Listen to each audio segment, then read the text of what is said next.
Hear the legends old and new. Wisdom flow like rivers true. Share your heart, the stories thrive.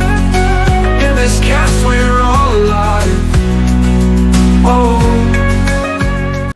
What is up, everybody? This is Chase, and welcome back to the Wellness Center podcast, where we are destigmatizing mental health one episode at a time. Everyone, I am so grateful that you are tuning in and listening to another amazing story of resilience, hardships, and ultimately triumph, lessons, and skills through all of it. Everyone, I'm so grateful that you guys tuned in.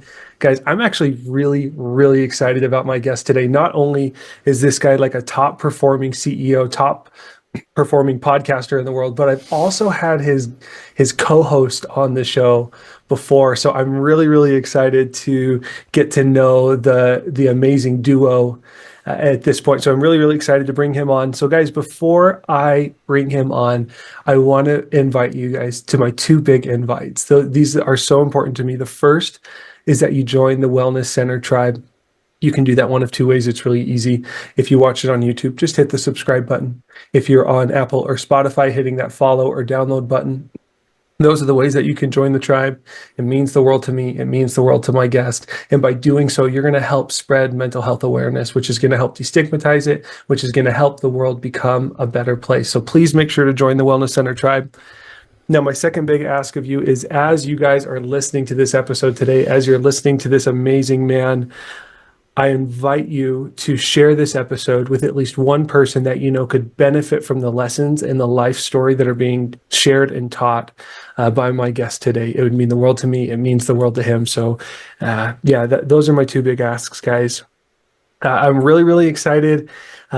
We are on a little bit of a time crunch today, so I'm just going to go right into our epic introduction for our guest. So guys, my guest, he lost his father in a car accident when he was 2 years old, and at 26, he survived a near-fatal accident himself, which sparked a deep reevaluation of his life and purpose. At his lowest point through all of that, he chose to change his path, transforming his life to pursue meaning and impact. He left a successful corporate career to build a business dedicated to helping others elevate their lives in love, health, wealth, and purpose. He is now the CEO of the Next Level University podcast, which is a top 100 global podcast with over 1,700 episodes, guys, reaching listeners in over 170 countries. Holy cow. And guys, he is committed to guiding people towards the next level of personal and professional fulfillment. So without further ado, we have the one, we have the only, I'm going to butcher his last name, Alan Lazaros. Alan, how are you doing today? Chase, what an intro, man. Holy crap. I got to match the energy here. First and foremost, I want to sandwich everything in gratitude, particularly things that are super aligned like this. The fact that Kev came on, you love Kev. Kev, obviously, I can tell, loved you as well. Him and I have been going on different podcasts, and I always joke, I say, I feel like sometimes him and I are like, girls in a bar who are like, watch out for that creep. And so you did not come up in a negative way, so I know for sure this is going to be awesome. I can already tell. First and foremost, thank you for having me, seriously. Yeah, dude, my pleasure. I started doing therapy in my 30s, and I often joke, I say men can't even ask for directions, never mind get a therapist. And I got off with my therapist earlier today. Her name is Carol, and it was don't do coaching. So I had coaching, podcasting, training, therapy, coaching right after. And I told the client, her name's Luam. She's actually in the Philippines right now. It was 3 a.m. for her, 3 p.m. for me. Mm-hmm. And I think it was actually 2 p.m. for me. And I said, I'm so sorry I'm 5 minutes late. Never, ever have a therapy call right before you're about to coach somebody. So anyways, therapy, it's deep work. It's important work. It takes tons of courage and tons of vulnerability, but it has been super transforming. As an engineer, I always say I'm an engineer, so I need to make that disclaimer. Everything's numbers and statistics and metrics and formulas, and that'll be very different than Kev. But when it comes to the inner work, I didn't start doing any of that until 26, and it's some of the most important work you can do. So good for you for spreading that. Dude, thank you, man. I really appreciate it. Yeah, my journey, my interpersonal work started at about 25. And, I'm the same guy as you. I'm very numbers focused. I do have a creative side of me, but I love numbers. Like, one of my favorite things is an Excel sheet that works. Nice. Yeah, with all the correct stuff put in it. So we're going to be just fine, you and I. Yeah, we're going to do great, man. It's going to be fun. Yeah. And Kevin and I, we both have tattoos, and we definitely found some kindred spirits there. But no, dude, it's super cool. And again, I'm just so honored to have both of you guys on. You're right. I loved Kev. Kev's a great guy. I still love Kev.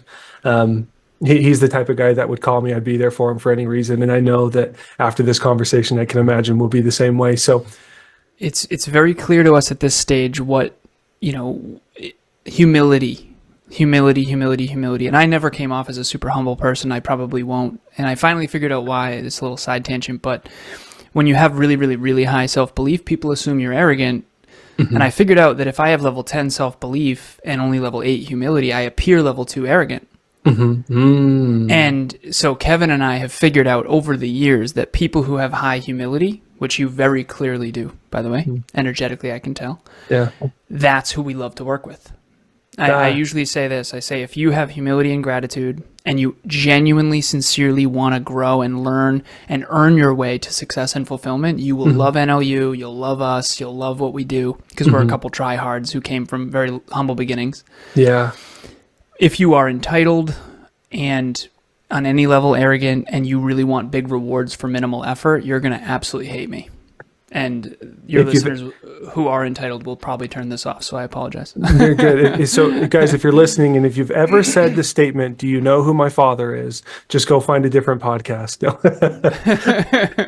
No, Alan. So I'm really interested to start knowing you on a deeper level, Alan. So I want to get into my big 5 questions. I want you to take us back. It took me a while to get that joke. I got it now. Nice. Yeah. Do you know who my father is? Do you know who I am? I have so many leather-bound books. Have you heard my last name before? Yeah. This should incite fear. It's like, oh, no, you're just a human.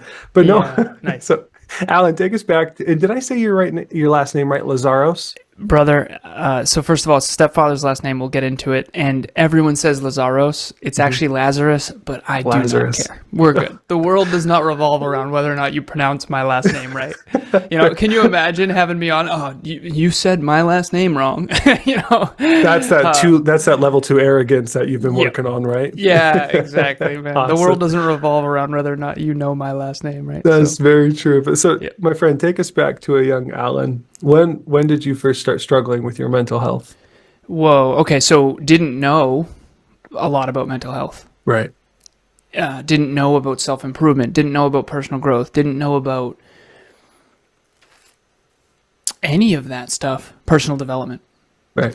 And so personal development, self-improvement, self-development, whatever you want to call it, mental health, working on you. Mm-hmm. Next level university is next level you. Best version of yourself. So I'm going to be Alan version 3.6 on Sunday. I'm going to be 36 years old. And when I first started struggling with my mental health was when I was very, very, very young. So my father passed away when I was 2 years old. Mm-hmm. My real last name is actually McCorkle. So John McCorkle was my father. Gotcha. So John McCorkle. It was Jim, Joe, John, Jane, Joan, Jeanette. 6 kids. Big Irish Catholic family, all with J. And at the time, everything's numbers for me, so I'm going to contextualize it. Yeah.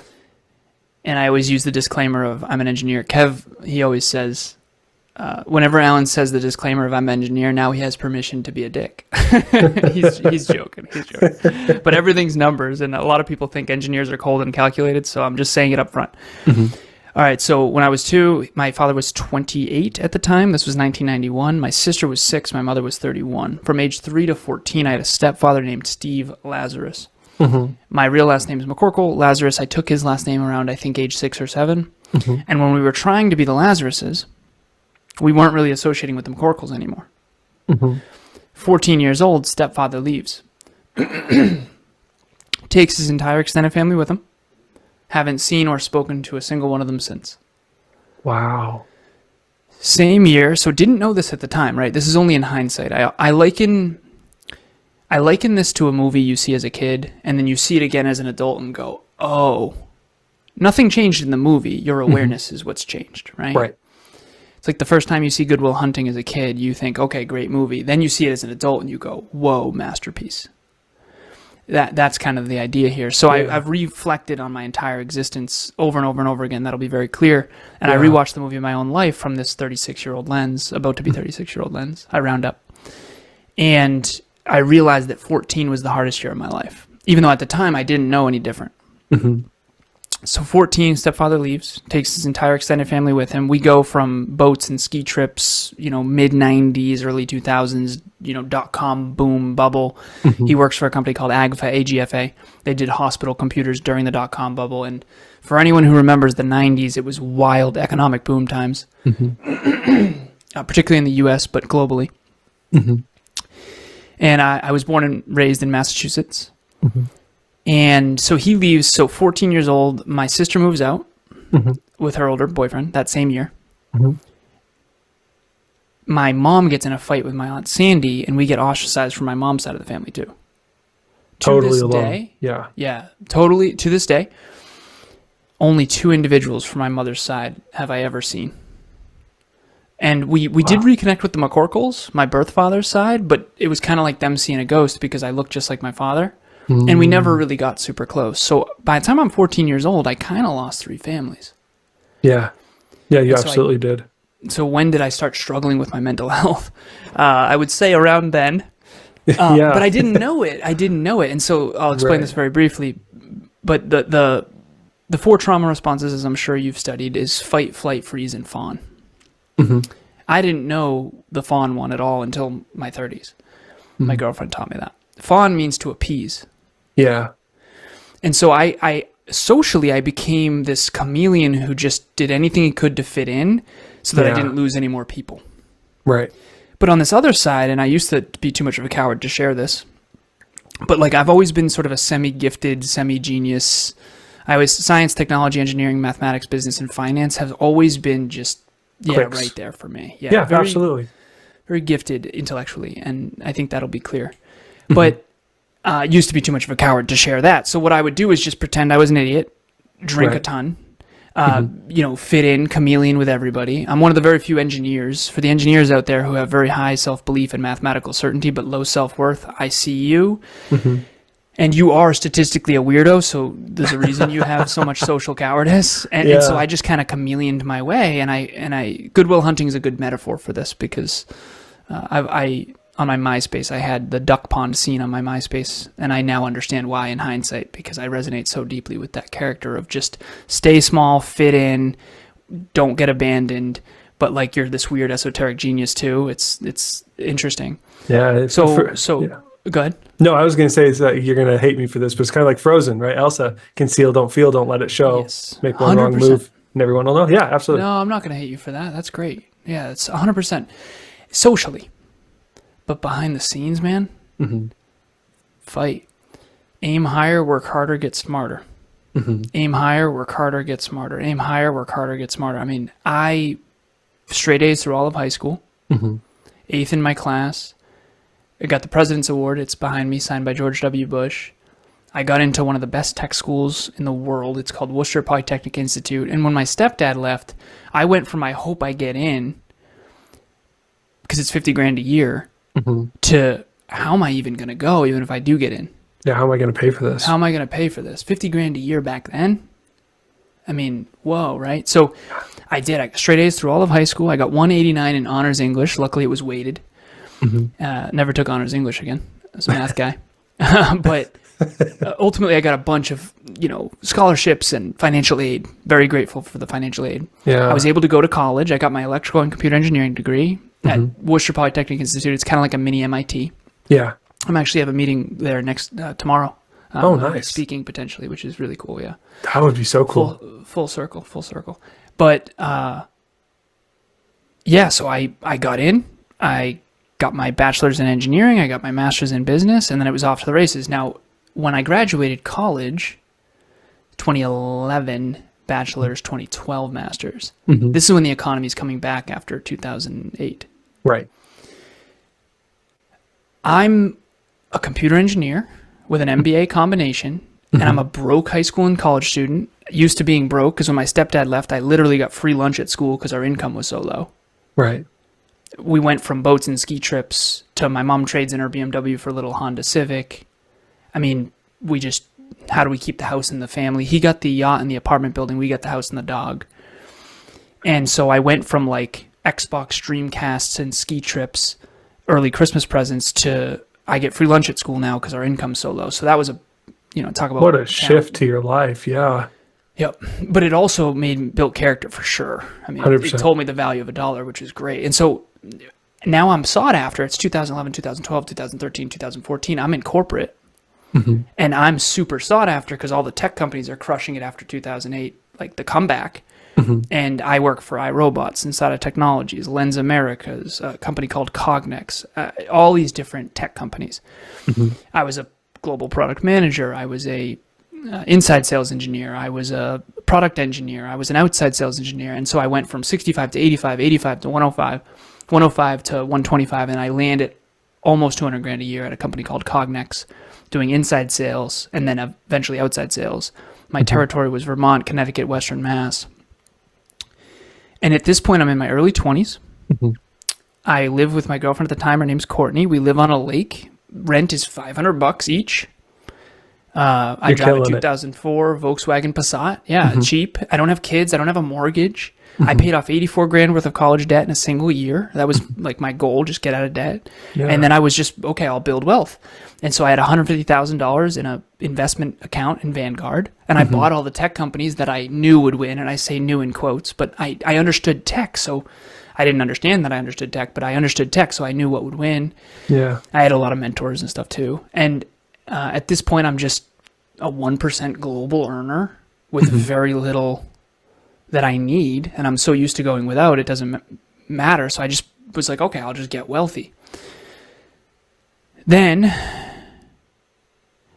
the part that I haven't said yet, high school friends, college friends, corporate friends.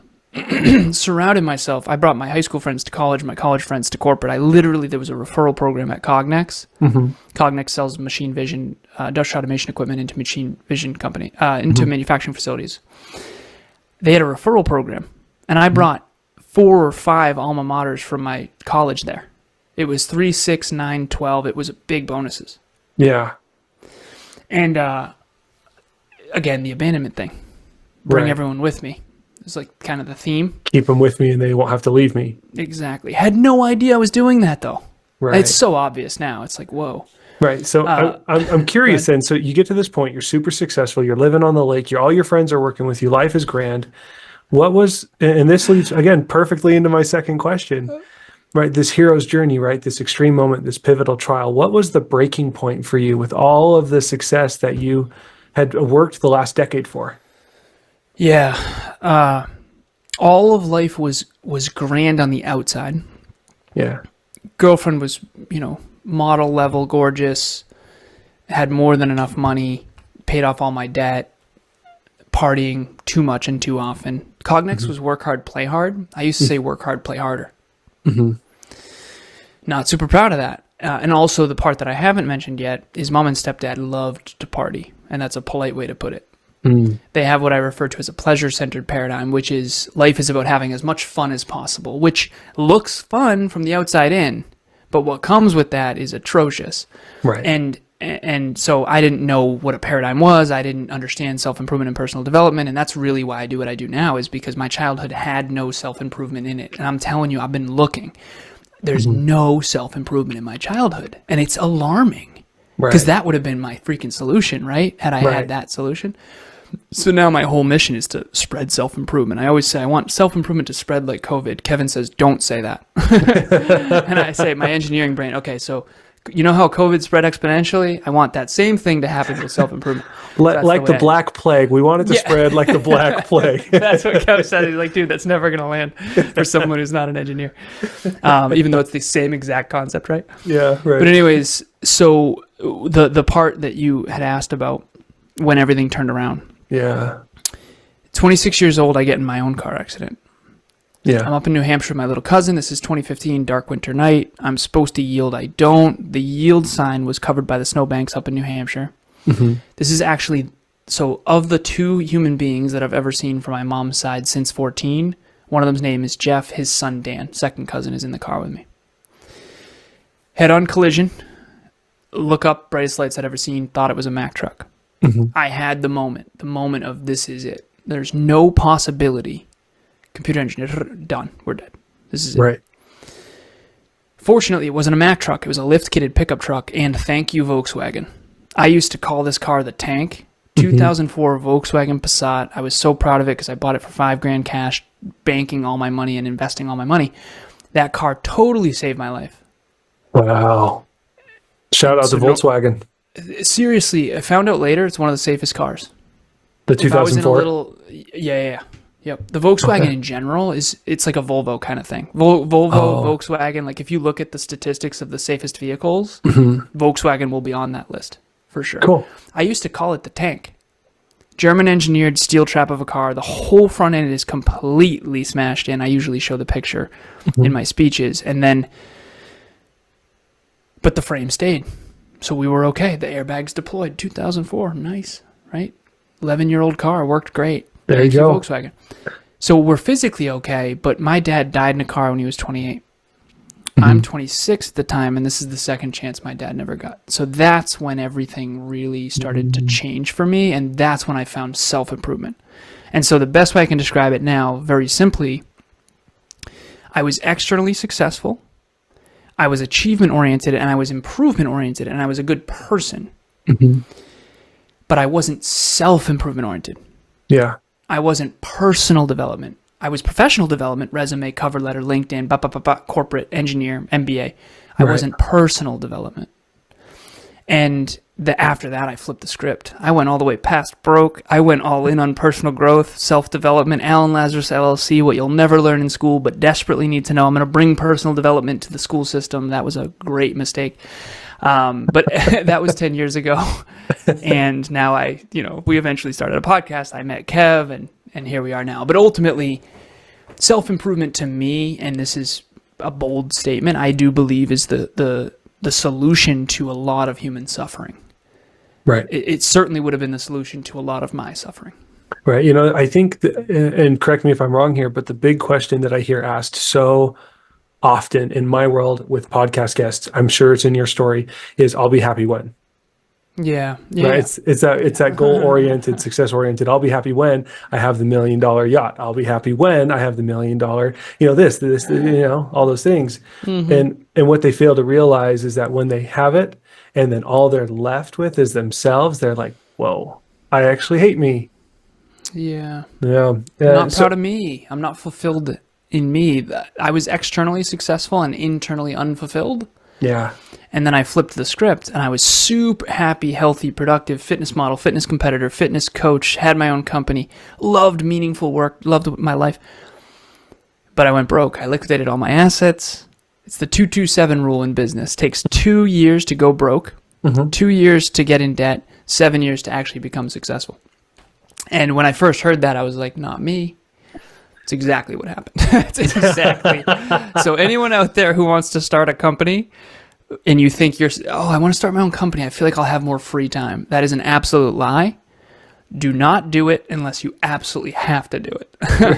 But ultimately, I went from successful externally and fulfilled internally to basically externally unsuccessful, but internally fulfilled. And then eventually in my 30s, I got to the place where I can authentically say, I want my future to be an amplified version of what it already is. And if you can get to that place, you have gotten to the place that most people never get to, statistically.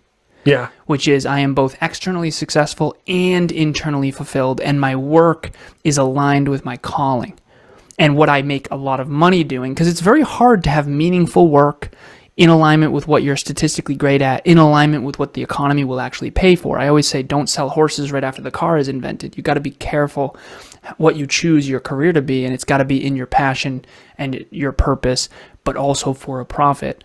Right. And so if you've gotten to that place where you genuinely want your life to be an amplified version of what it already is, then you have reached the promised land, and now it's really just a mountain that gets higher as you climb it. That's so cool. I absolutely love that, man. So I'm really curious, right? And we're talking about personal development and finding these places. Remember how I was telling you that all the questions segue perfectly? Right. Yes. This is where it segues into the next question, which is those skills that you developed early on and how they've evolved over time.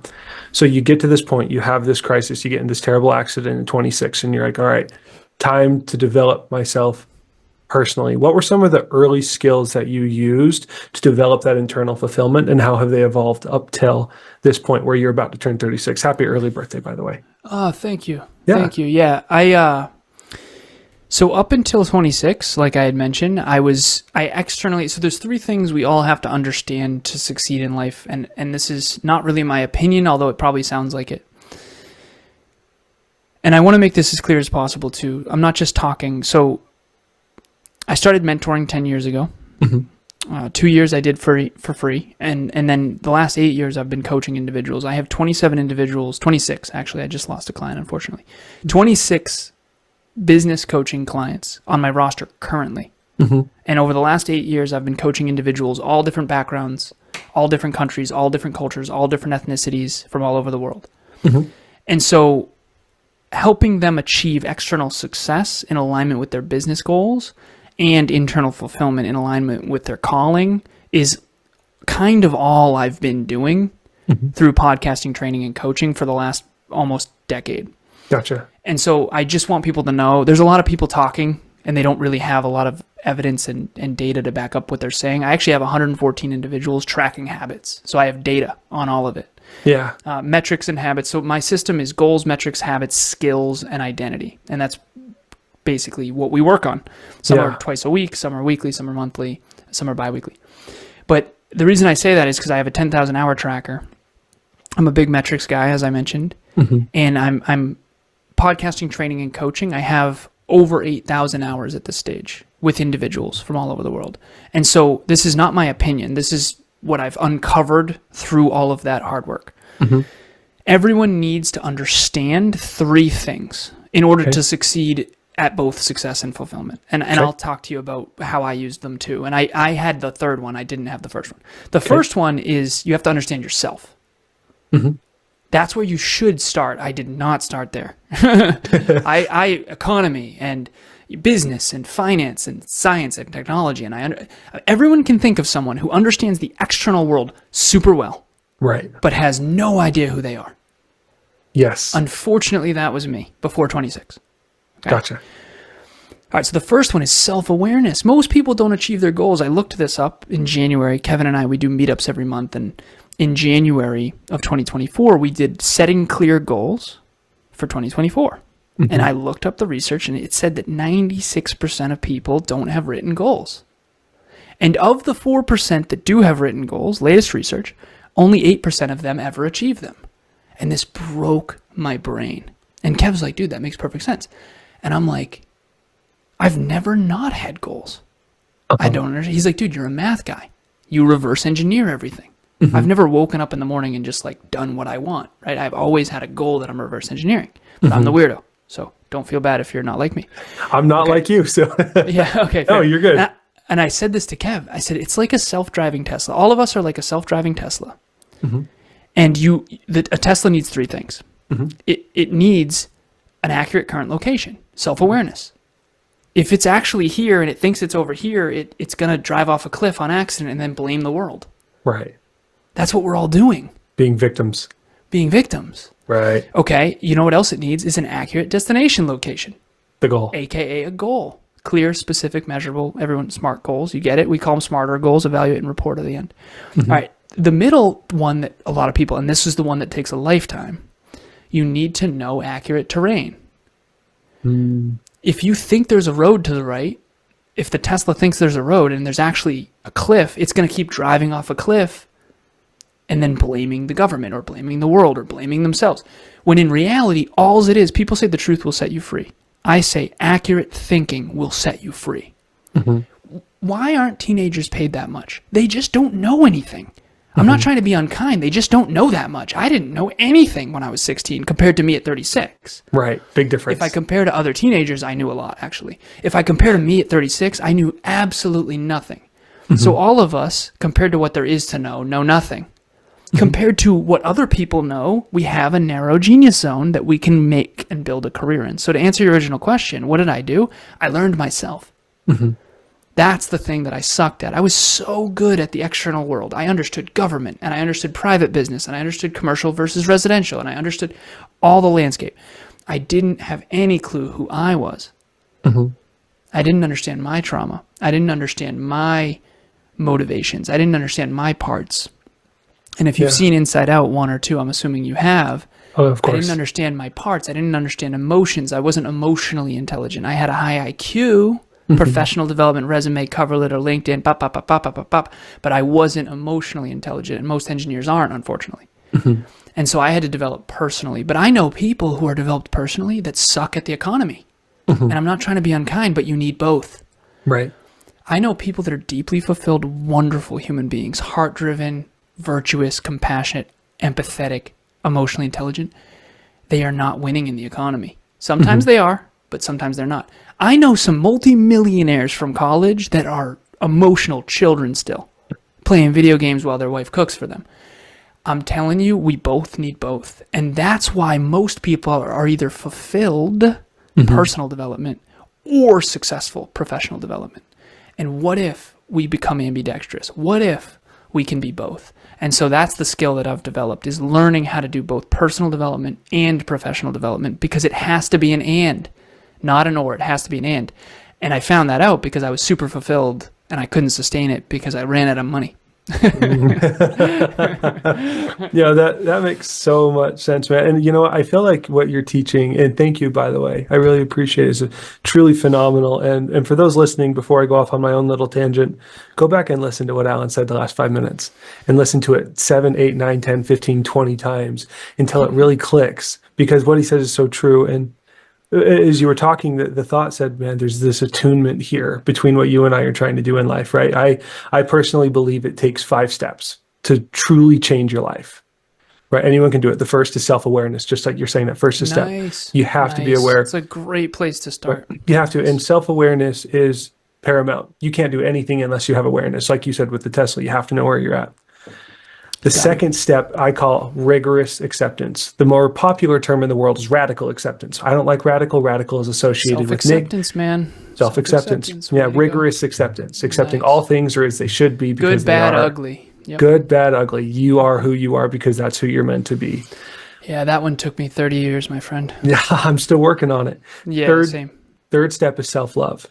That good, bad, and ugly, you have to love yourself through all of it.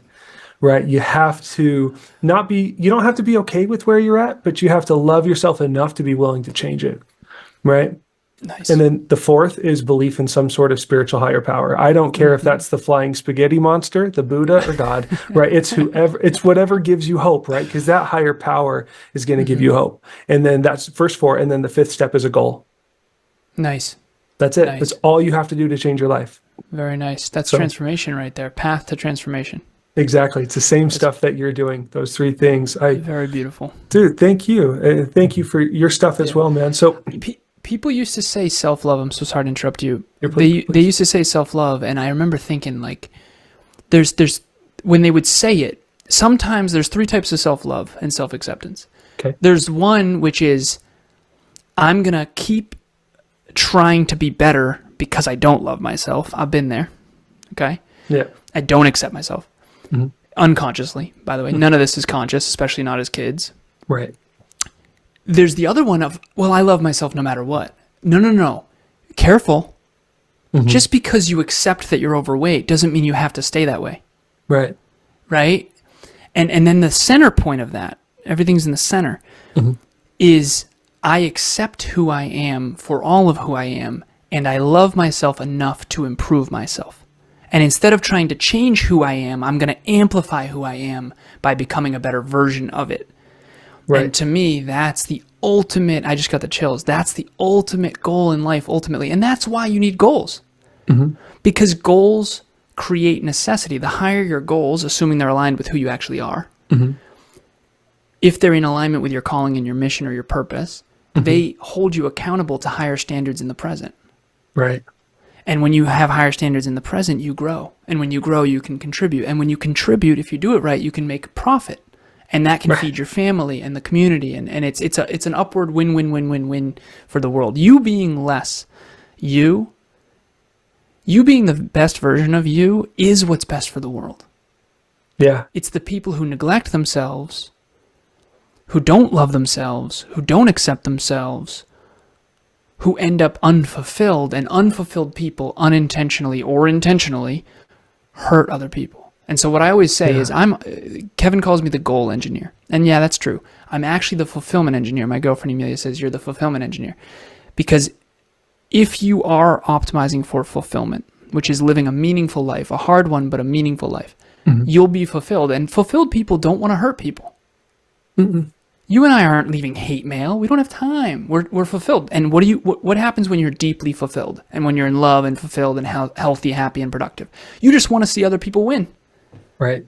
When you're miserable and unhappy and you hate yourself deep down and you're pretending with your ego that you don't, that's when you want to tear others down, and that's when alcohol abuse and all kinds of stuff comes in. So mental health is super, super important, and physical, mental, emotional, and spiritual health, I think, is the bedrock of what we're hopefully, helping to spread in the world. Yeah. I love that, dude. And it's total chills. Thank you so much. And, I kind of wanted to play this thought out that you said, like someone who's very overweight, right? You can accept yourself for where you're at. I felt like the need to play this out a little bit. So, someone who's really overweight, like the kind of my guidance to those people, and tell me and correct me if I'm wrong here, Alan, or please chime in. But my thoughts are, if you're incredibly overweight and you love yourself, right? My question for you is the amount of food that you're consuming, the overweight, is that actually helping you step into and become the best version of yourself?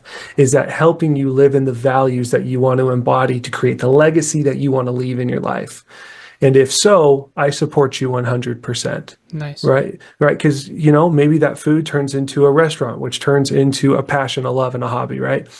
So really, the big thing that I feel like me and Alan are trying to portray to you here as you're listening, you amazing listeners, is that question of, is what I'm doing in my life actually helping me live the values that I want to live? Nice. Am I bettering my best? This is another sort of, people, give a man a fish, feed him for a day, teach a man to fish, feed him for a lifetime. My girlfriend says, I like to teach people how to fish, teach people how to teach themselves how to fish. I'm like, wait a minute, hold on. So we're leading leaders about how to lead leaders. I love it. Let's rock and roll. It got confusing though. Yeah, exactly. Let's do it. But when it comes to the bettering your best, she says better your bettered best. And I'm like, okay, now I'm confused again. She's a very brilliant layers of thinking, trialities, dualities. It's awesome. I'm a math thinker. I'm a chronological thinker. So I'm like, listen, here's what we do. Take your best. So this is my best right now. I'm going to put it on the court. I'm going to give you my best right now. But here's the cool thing. In 5 years, my new worst will be better than this. Yeah, I love that. So if I better my best, everyone does their best, quote unquote. Not everyone betters their best. How do you better your best? Humility. I'm going to review this episode. I have the humility to review this episode. Oh, that probably came off wrong. Oh, interesting. That didn't land. Ooh, what if I said it this way? So humility, you reflect on your best. When you're on the field, give it your all. When you're off the field, watch the freaking game and see where you can improve. Right. And then get back on the field. I will be honest with you and everyone listening. I am very disappointed in my childhood. Some of it was good. I will say that. Some of it was good. Kevin grew up without a father, didn't meet his father till he was 27. Right. I lost my father at 2, birth father, and then stepfather left at 14. We were unconsciously looking for male role models. We didn't know it. It's only later when we reflected we realized. Yeah. And whoa. So honestly, if I look back from this sense of awareness, it's like when you watch an old movie, you go, wow, this movie is actually kind of toxic. It's that. I look back and I go, wow, I am disappointed. I'm disappointed in the males. I'm disappointed in my male role models growing up. Yeah. Why? They aren't actually that virtuous. Right. They kind of are a little bit egotistical and arrogant. And they weren't bettering their best. They weren't bettering their best. They weren't going to therapy. They didn't have coaches and mentors. They didn't have goals. They didn't have dreams. They didn't aspire to be the best father or grandfather that they could be. They didn't better their best. That's really what it comes down to, because everyone's like, oh, well, that person's so nice. Okay, being nice is nice, and I appreciate it. But how do we get better? The world progresses when we get better. Imagine the first iPhone, 2007, I'm a senior, the first iPhone comes out, Steve Jobs and Apple.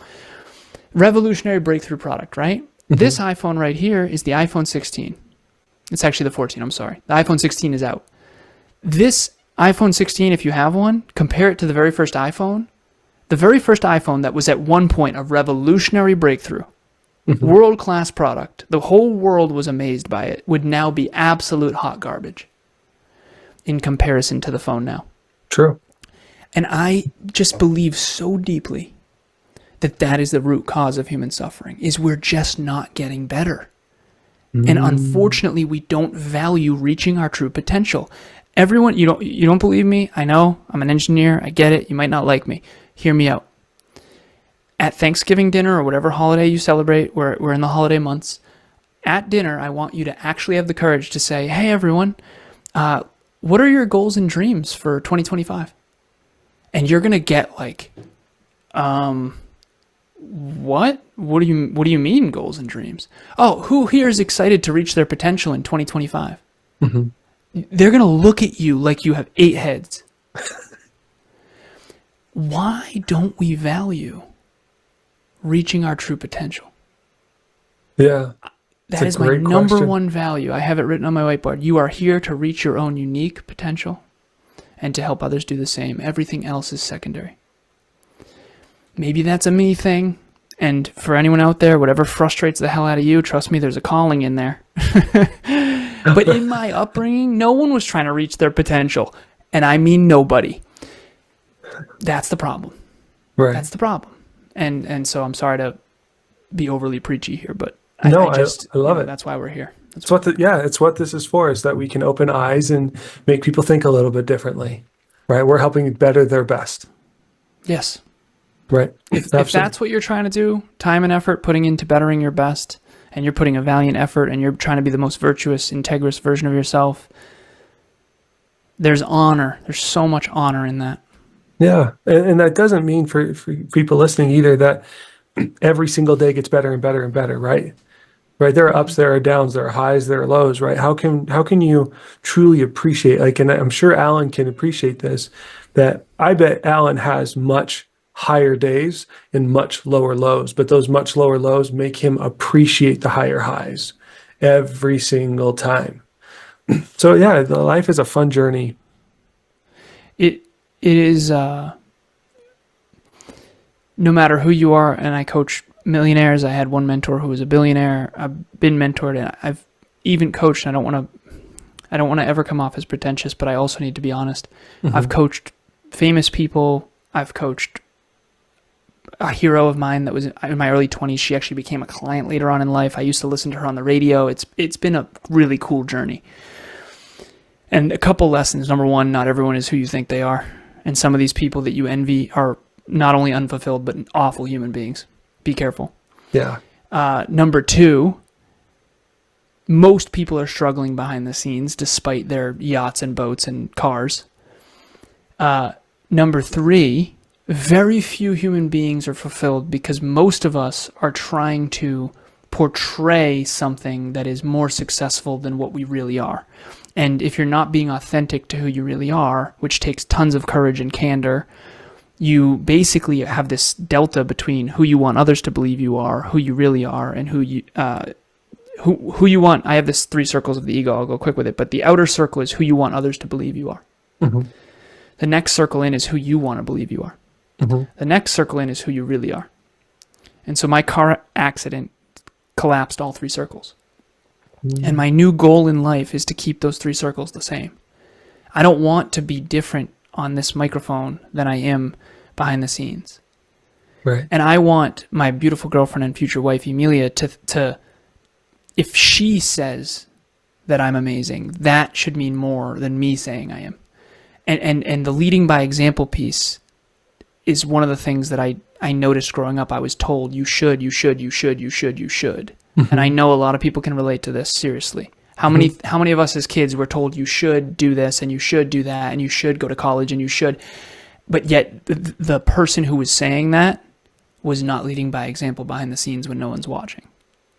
Yeah. And so to me, leading by example is the most important thing in the world, and it's who you are and what you are when no one's watching that's ultimately going to matter. And so it's that integrity. Yeah, the highs and the low lows. You're going to have low lows on this journey. Everyone does. However, if you keep bettering your best, you can handle those lows better, and you can transform them, to your point of transformation, into something meaningful. And I think it's the hard but meaningful climbs that really make life worthwhile. And a lot of us are unfortunately taught to chase easy, when easy will never actually make you fulfilled. Yeah, nothing that is easy is worth it, and nothing that's worth it is easy. Nice. Yeah. Well, Alan, I've got one more question for you. And it's looking back, right? Reflecting on everything you've been through, all the trials, the struggles, the loss of the dads, the 3 families, the partying, the everything, your accident. What can you appreciate about all of the hard stuff that you've had to go through up till this point in your life? I had a mentor, a 17-year-old man named Dr. Robert Scott. I used to get dinner with him every Friday for probably about a year. And he said, Alan, they don't make them like you anymore. And he said, back in my day, there was so many aspiring young men who were clean cut and who really cared about excellence and who really wanted to be better and who had goals and dreams. And he said, I don't know what it is. Is it rap music or whatever? I'm not trying to blame anything, but I'm telling you, they don't make them like you anymore. You're homegrown, organic, and you are forged through pain and suffering. And that is no longer the norm. And I really appreciated it. And this was during a time when I was fitness modeling, and I would always get asked, hey, were you in the military? Were you in the military? And I know why they were asking. I was very clean, and I was very proper, and I was very respectful, and I would open doors for people and all this stuff. And again, I gotta say this because I don't want to be such a coward. I gotta say, I think I'm a little disappointed in the standards. I am. I feel like we've lowered our standards, particularly as men. We've lowered our standards for what is okay. The way we treat people, the way we treat women. Like, where is the respect and the virtue? Yeah. To me, being the most virtuous man, like, yeah, I was a cool kid. I was popular in college. I partied. I had the hot girl. Like, I get it. Okay. I coach a model from Dubai who's semi-famous. That's all great. Whatever. What really is going to matter is you being the most virtuous version of yourself. And I think virtue is a universal language. So what I would say to your question, long answer, I'm grateful that I'm homegrown. I'm grateful that I was not born wealthy. I'm grateful that I had so much character driven into me through necessity of just, because there's 2 camps in the world. This will be the last piece. Some people think that the world is supposed to give them something and it's supposed to go well. And when it doesn't, they think something's wrong with the world or wrong with them. Right. I don't have that. That got stripped from me. For me, I think life is supposed to be kind of atrocious, and every day above ground is a great day. And so for me, even though life is super challenging and super difficult, and it always will be, by the way, you can, despite that, you can make it meaningful through time and effort and sincere virtue. And to me, if you're in that camp, you're in a good place. Over here, if you're entitled and you're looking for people to come save you and you're playing the victim and you're not taking personal responsibility for your own future, I'm going to say it because I care, you are in trouble. But if you are someone who's out there ready for transformation and you have humility and accountability and you're ready to take personal responsibility for your own life, it wasn't my fault my dad died, it wasn't my fault my stepdad left, but it's for damn sure my responsibility to find a way to make a great life out of that. And so I'm very, very proud of that, and I'm grateful that I was not, there was a time in my life when I was very spoiled, and that got ripped from me, and I'm glad it did, because it developed character that could not have been built any other way. You know, the one word that keeps coming to mind when I think of you, Alan, is stoic. right? I've been really focused on, and I really have been thinking a lot about Marcus Aurelius. I was reading him last night. Oh, cool. Yeah. I'm By my getting, bedside. I'm getting ready to buy one of his books. And yeah, I know he talks a lot about stoicism, and that just came to mind as you're talking. So thank you. Thank you for your time. I'm so Alan, grateful that you said that. And I literally was reading that book, Meditations, last night. It's by my bedside, and it's very, very powerful. The Stoics, they had something going on. Yeah. Virtues, the 4 chief virtues. Ryan Holiday, by the way, is writing a book series, Courage is Calling, Discipline is Destiny, these virtues. Ryan Holiday's books are awesome. So I just wanted to give that shout out. I don't know Ryan, and I don't make a commission or anything. Like, I just love the books. Okay, no, it's super cool. Well, Alan, thank you so much for your time. Since I know we're running out, and I don't want to make you run late, guys. This is Next Level University Podcast. The links for all of that are going to be in the description, to make sure to go and check that out. I just want to give a big shout out to Alan for for coming in today and listening to this amazing, or being a part of this amazing episode, and sharing his heart, sharing his life, and sharing his lessons, guys. From someone who is wildly successful like this, you know that what he has to offer is gold.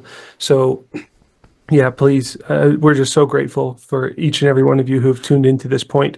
Guys, my last 2 things, please just know I'm always looking for guests on the show. Kind of my slogan is no story is too big, no name is too small. If you've got a story, I want to share it all, regardless of who you are. Please contact me at chase@thewellnesscenter.life. That's my email, chase@thewellnesscenter.life. And if you want to know about more what I'm doing on my day-to-day basis, please visit www.thewellnesscenter.life, where we are using pulsing red light therapy to recalibrate every single cell in your body, 1 session at a time. Everyone, thank you so much for tuning in. We will see you guys on the flip side. Peace out. Thank you so much.